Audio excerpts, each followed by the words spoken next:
it's perfectly fine not to know, especially if this is the first time you've heard a lot of those terms. It's perfectly fine to feel a little bit confused and not understand all the terms that I've been through. So don't worry if you haven't understood all of them or even any of them. That's okay, because what we're going to do now is we're going to write a sentence using each one of them. Okay, and I'm going to go through what each one mean and how we use that in our writing. Okay, so if you know how to use it in your writing, go ahead and write your sentence. If you're not sure, then you can just listen to what I'm saying and then give a sentence a go. All right, so the first one that we're going to do is personification. Okay, which is given a human characteristic to a non-human object. Okay, so I'm going to give you an example sentence, and then you can either just write that down or you can write down your own sentence. So, the tree was waving in the wind.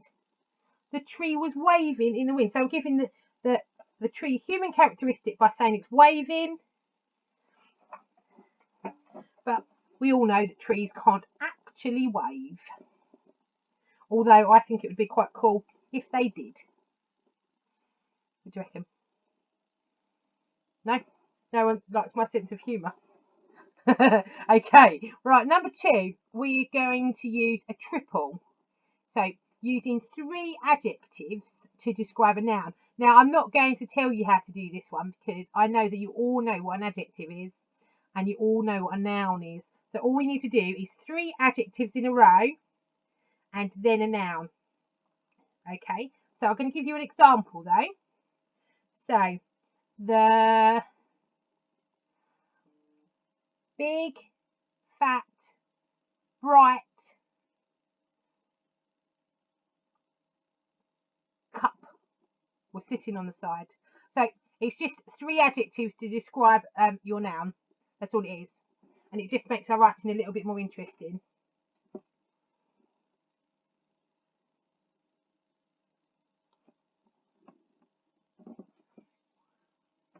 So most of you should have heard of what a simile is. If not, it's 2 things that we compare to each other, and we're saying that they are like or as each other. My son is 4 and his favourite simile is as fast as a chicken.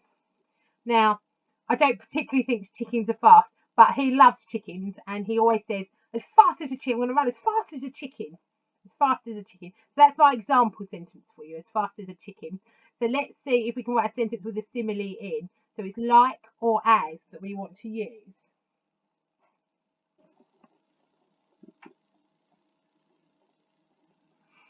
Okay, our next one is alliteration. So most of you should have heard of what alliteration is. So one thing to remember with alliteration, it's not necessarily 2 or 3 words with the same letter, but 2 or 3 words in the same proximity to each other with the same sound. So we can use something like the funny phone. So funny obviously starts with an F and phone starts with a PH, but they make the same sound. So that makes them alliteration. Okay. So the funny phone was falling in the water. That's my sentence. Okay. Tanzil, was that a question? For alliteration, can I write Timothy the Terrifying Tiger? Excellent. Yes. Brilliant. Well done. So remember that we can have little words in between our words for alliteration. So we can have 1 or 2 words in between each of those words, and it still means that it's alliteration. Okay.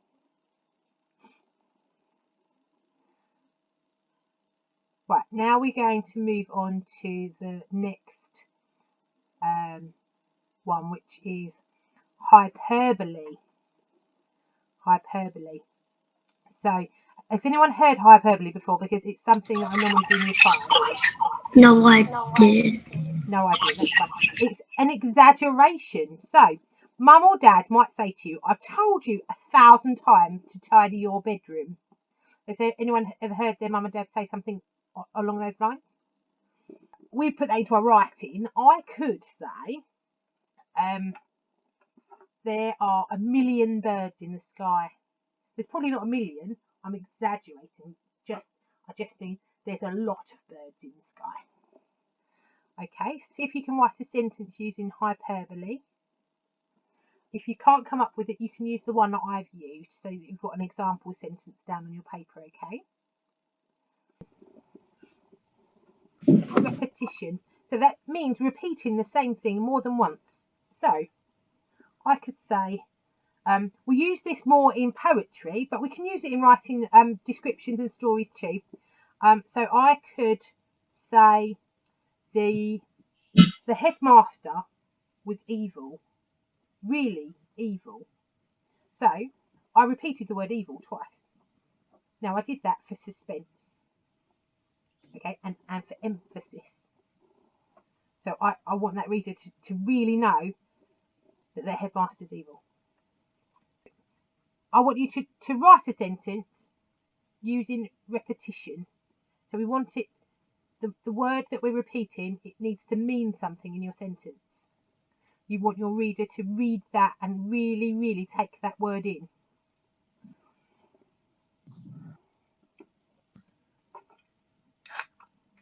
Again, but we're using the word is or was. So you're saying something is something else. Okay. No. For number 6, can you say the demon slayer had a scar down his face, a big scar? Yes. Okay. So a metaphor. So something is something else.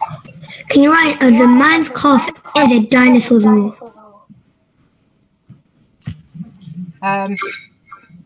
That's more descriptive, isn't it? So remember that we're comparing two things. Okay.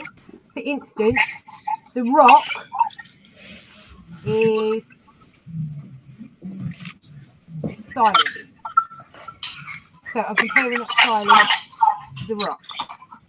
You understand? The lion is hard. The lion is sleeping. The lion is sleeping, but we remember that we compare two things. So pick two things to compare, and then we can use that as a metaphor. Okay? Yeah.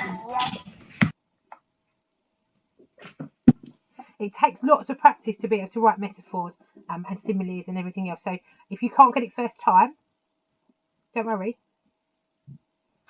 Okay, so our next one is a word that conveys something that can be heard, which we just did, which was onomatopoeia. So, Tanzil, are you going to give me an example sentence? No, I'm still stuck with the metaphor. Metaphor, that's okay. Move on. Let's do onomatopoeia. Metaphors are the most difficult thing to write, and we'll go back to that in a minute, okay? Rian. Did you ask for an example? Yes, if you want to give me an example of onomatopoeia, I would love to hear it. The door slammed and made a bang. Good. Bang is the onomatopoeia in that sentence. Fantastic. No.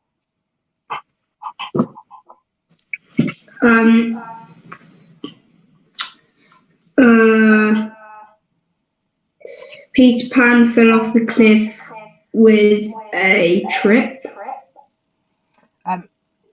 Only almost, but only because you can't hear a trip.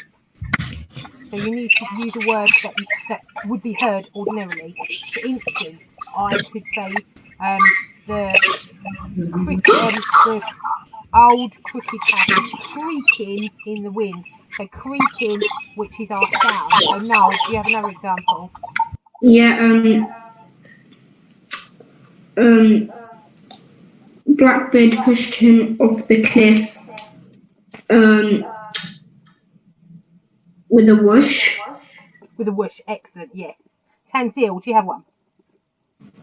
Yeah, as the man stepped, it made a thud. Say that again. As the man stepped, it made a thud. A thud. Good. Yes. Excellent. Well done. Okay. So our last one is an idiom. Now you can write down my example. Idioms are really difficult, and usually you need to have heard an idiom in the past to reuse it. So my favourite idiom is "It's raining cats and dogs outside."